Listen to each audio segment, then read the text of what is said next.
Imagine standing in the heart of Africa, where the sun paints the land in gold and copper seems to flow through the very veins of the earth. Long before most of the world even knew this place existed, a kingdom began to rise here, a place so rich and vibrant that it drew the attention of kings, traders, and explorers from distant lands across the ocean. This was the Kingdom of Kongo. It was not just a land of great wealth, but a meeting point of different peoples, ideas, and dreams. Picture a world where copper was so valuable it was used as currency, where the markets buzzed with the trade of salt and beautiful fabrics, and where a bustling capital, Mbanza-Kongo, stood proudly with streets so wide that travelers from Europe would compare it to their own grand cities. But every story of greatness carries its own shadows. The Kingdom of Kongo's immense riches did not go unnoticed. As its fame spread, so did the ambitions of outsiders, and soon ships began to appear on the horizon, bringing new faces, new promises, and new dangers. Have you ever wondered what really causes an empire to fall? Is it greed? Is it betrayal from within? Or is it the belief that faith and good intentions can always triumph over darkness? As we journey through the rise and challenges of the Kingdom of Kongo, keep these questions in your heart. Because the story of Kongo is not only about kings and palaces, it is about choices, trust, and the very human hope that justice and goodness will prevail. If you love uncovering the mysteries of history and want to explore the lives and dreams of people from distant times, make sure to like this video and subscribe to the Medieval Archives. There are countless stories waiting to be discovered, and you will not want to miss a single one. Picture this. It's the 14th century, and deep in the heart of Central Africa, something extraordinary is happening. While Europe struggles through plagues and wars, a magnificent kingdom is quietly building an empire that will leave Portuguese explorers absolutely speechless. The Kingdom of Kongo didn't just appear overnight. It grew from small communities along the Congo River, where people discovered something that would change their destiny forever: copper. But this wasn't just any metal. This was their pathway to wealth, power, and international recognition. Imagine walking through Mbanza-Kongo, the kingdom's shining capital. The streets were wider than those in Lisbon, bustling with merchants from across Africa. Artisans worked copper into intricate crosses that served as currency, so beautifully crafted that European visitors mistook them for works of art. The air filled with the sounds of hammers on metal, traders negotiating deals, and children playing in courtyards of homes built with stones so precisely cut they needed no mortar. What made Kongo truly remarkable wasn't just their wealth, it was their sophistication. This kingdom developed a postal system so efficient it rivaled anything the Romans had created. Messages traveled hundreds of miles through an organized network of runners and stations. Chiefs governed provinces with a complexity that impressed even seasoned European diplomats. The Congolese mastered more than just copper work. They wove raffia cloth so fine and elegant that Portuguese merchants initially thought it was velvet. Their salt mines produced the white gold that seasoned meals across Central Africa. Ivory carvers created pieces so intricate they became treasured gifts for foreign dignitaries. But here's where the story takes a fascinating turn. At the heart of this prosperity sat a man who would become both the kingdom's greatest hope and its most tragic figure: King Afonso I. Born Mbanza-Kongo, he was brilliant, curious, and genuinely believed in building bridges between cultures. When Portuguese ships first appeared on the horizon in 1483, Afonso saw opportunity where others might have seen threat. He genuinely thought these pale strangers from across the ocean could become true allies. He learned Portuguese, studied European customs, and even converted to Christianity, not out of fear, but from sincere fascination with new ideas. Afonso wrote letters to the King of Portugal and even to the Pope, addressing them as equals, as fellow rulers of great nations. His correspondence reveals a man of remarkable intelligence who truly believed he was building a partnership that would benefit both worlds. The tragic irony? While Afonso dreamed of cooperation and mutual respect, forces were already in motion that would transform his kingdom's greatest strength, its wealth and openness, into its most dangerous vulnerability. The very copper that had built their prosperity would soon attract visitors, whose true intentions lay hidden beneath smiles and religious ceremonies. The stage was set for one of history's most heartbreaking examples of trust betrayed, where good intentions would collide with ruthless ambition, and where a kingdom's golden age would give way to its darkest chapter.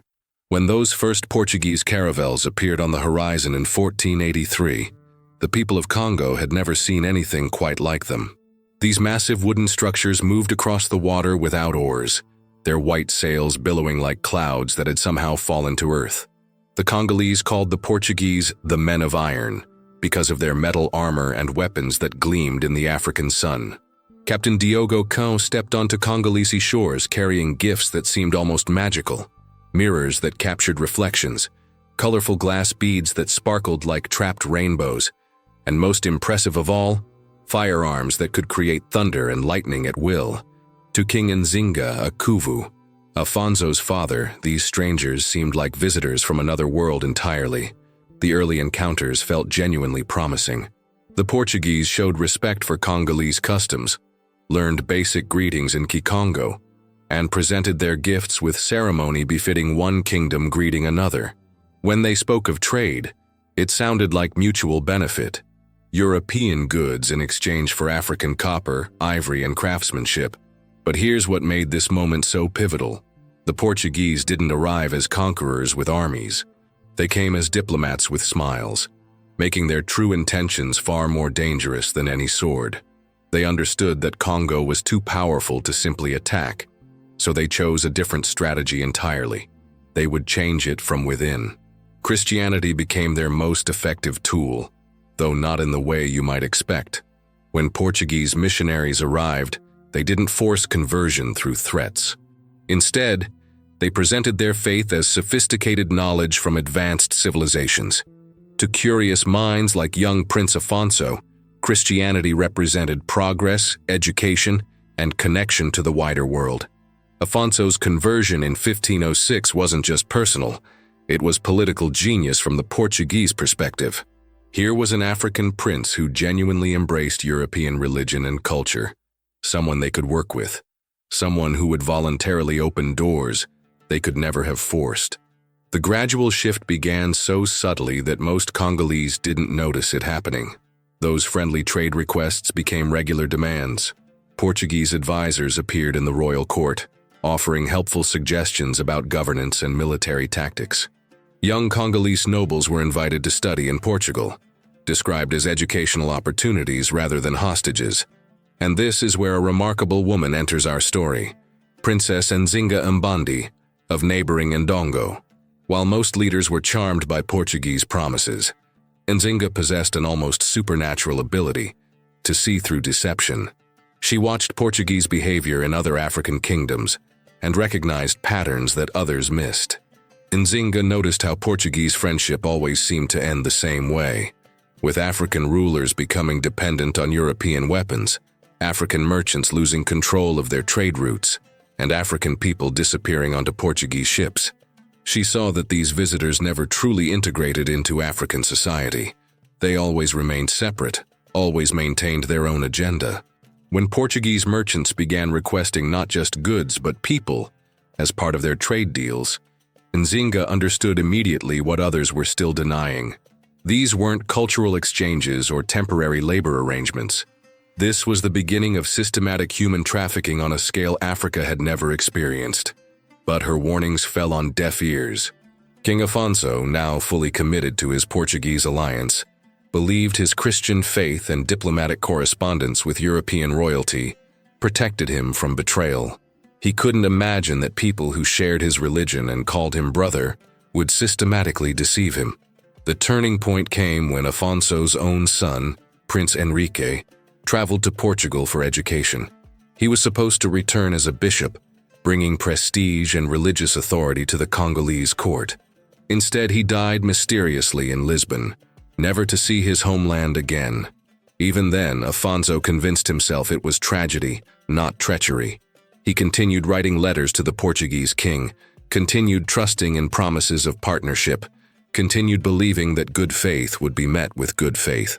Meanwhile, Portuguese slave ships were already anchoring in Congolese harbors with increasing frequency, and the kingdom's copper wealth was steadily flowing toward Lisbon.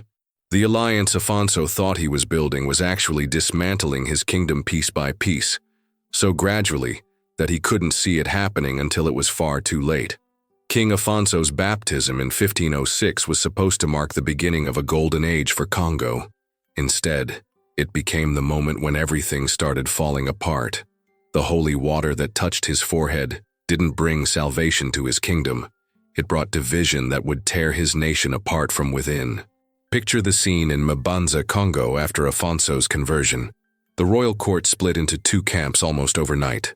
Traditional chiefs who had served the kingdom for generations suddenly found themselves labeled as pagans by their own king. Meanwhile, nobles who embraced Christianity gained instant access to Portuguese weapons, trade privileges, and the king's favor. This wasn't just a religious conversion. It was a complete transformation of how power worked in Congo. For centuries, the kingdom had operated on a system where wisdom, experience, and community respect determined leadership.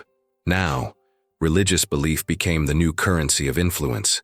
Young nobles who could recite Christian prayers in Portuguese found themselves promoted over seasoned administrators who had actually governed provinces successfully. The traditional balance that had kept Congo stable for 200 years crumbled as religious fervor replaced political wisdom. Here's something that will shock you. Portuguese missionaries actually used the Bible to justify enslaving Africans. They claimed that bringing Africans to Christian lands, even as slaves, was an act of mercy because it would save their souls. They pointed to biblical passages about servants obeying masters and twisted them into divine approval for human trafficking. Imagine the psychological manipulation involved, convincing people that their enslavement was actually God's plan for their salvation. This religious justification made everything worse because it gave King Afonso a way to rationalize what was happening to his people. When Portuguese traders demanded more and more people for their ships, missionaries assured him these Africans would receive Christian education and eventually return as evangelists. Of course, they never returned at all. The atmosphere in Congo during this period was surreal and tragic. Church bells rang every morning in the newly built cathedral at Mbanza-Kongo, calling people to Christian worship. But outside those church walls, Portuguese merchants were loading Congolese citizens onto slave ships. The sweet smell of incense from morning mass mixed with the acrid smoke from Portuguese gunpowder as armed conflicts erupted between Christian and traditional communities. Traditional priests who had maintained spiritual practices for centuries found themselves hunted as devil worshippers. Sacred groves where ancestors had been honored for generations were cleared to build Christian churches. Cultural ceremonies that had united communities were banned as demonic rituals. But the most heartbreaking transformation happened to ordinary families. Parents who had once seen their children as blessings and future leaders now lived in constant fear that Portuguese traders might declare them suitable for export. The kingdom's own nobles, now dependent on Portuguese favor, began raiding their own villages to meet slave quotas demanded by their European partners. King Afonso himself became trapped in this nightmare of his own creation. By 1526, he was writing desperate letters to the Portuguese king, begging him to stop the slave trade that was destroying his kingdom. But it was far too late. The Portuguese had already identified the most profitable Congolese nobles and turned them into business partners in human trafficking. These corrupted leaders had more loyalty to Portuguese profits than to their own king. The civil war that followed wasn't fought with traditional African weapons. It was fought with Portuguese muskets and cannons, supplied to whichever Congolese faction promised the most slaves in return. Brothers fought against brothers, not over land or resources, but over who would control the human export business that was consuming their nation. Villages that had prospered for centuries through copper mining and cloth weaving suddenly found themselves valued only for their population. Communities that had once sent their brightest young people to serve in the royal court or learn advanced crafts now watched helplessly as those same young people were marched to coastal slave markets. The kingdom's sophisticated postal system that had once carried diplomatic messages and trade agreements now primarily transported slave manifests and Portuguese demands for more human cargo. Roads that had connected a proud civilization became highways for human misery. And through it all, church bells kept ringing. calling the faithful to worship while their nation bled around them. The tragedy of Congo wasn't just political or economic, it was deeply spiritual, as a people's faith was weaponized against their own survival. By the way, did you know that the Kingdom of Kongo had a postal system so efficient it rivaled the Romans? If you're enjoying this story of forgotten African greatness and its tragic transformation, please like this video and subscribe to the Medieval Archives for more untold histories. Leave a comment and let me know. Do you think Congo could have resisted the Portuguese if they had recognized the threat earlier? The story of Congo didn't end when the last king fell, or when the final slave ship sailed away. Its echoes still reverberate through our world today, shaping conversations we're having right now about faith, power, and human dignity. Think about this. The same religious justifications that Portuguese missionaries used to rationalize slavery in the 16th century appeared again during European colonization of the Americas, the conquest of indigenous peoples worldwide, and even in more recent conflicts where faith becomes a weapon rather than a source of healing. When people twist sacred texts to justify harming others, they're following a playbook that was perfected in the courts of Congo 500 years ago. The economic patterns are even more striking. Congo's copper wealth flowed steadily toward Europe, while Congolese people grew poorer and more dependent on foreign goods. Sound familiar? This same extraction model would later be applied to gold in South Africa, rubber in the Congo, oil across the Middle East, and countless other resources in developing nations. The Kingdom of Kongo became the testing ground for an economic system that prioritized profit over people, regardless of human cost. But perhaps the most painful legacy is how this story shaped racial thinking for centuries to come. Portuguese chroniclers began writing that Africans were naturally suited for slavery, that they lacked the intelligence for self-governance, that European intervention was actually beneficial for African development. These weren't accidental prejudices. They were carefully constructed narratives designed to make exploitation seem like charity. Here's something most people don't realize. Many of the African Americans who built the early United States traced their ancestry directly back to the Kingdom of Kongo. The Christianity that sustained enslaved communities through centuries of oppression was often the same faith that their ancestors had embraced in Mbanza-Kongo. The spiritual strength that fueled the civil rights movement had roots in African soil, not just American experience. Queen Nzinga's resistance didn't end with her death either. Her 40-year war against Portuguese expansion became a template for liberation movements across Africa. Leaders from Ghana to Kenya studied her tactics, learned from her diplomatic strategies, and drew inspiration from her refusal to accept foreign domination. Her legacy lived on in every African leader who chose to fight rather than surrender. The most remarkable thing about Congo's story is how it challenges our assumptions about strength and weakness. This wasn't a primitive society overwhelmed by superior European technology. Congo had sophisticated metallurgy, complex political systems, international trade networks, and military capabilities that initially impressed Portuguese visitors.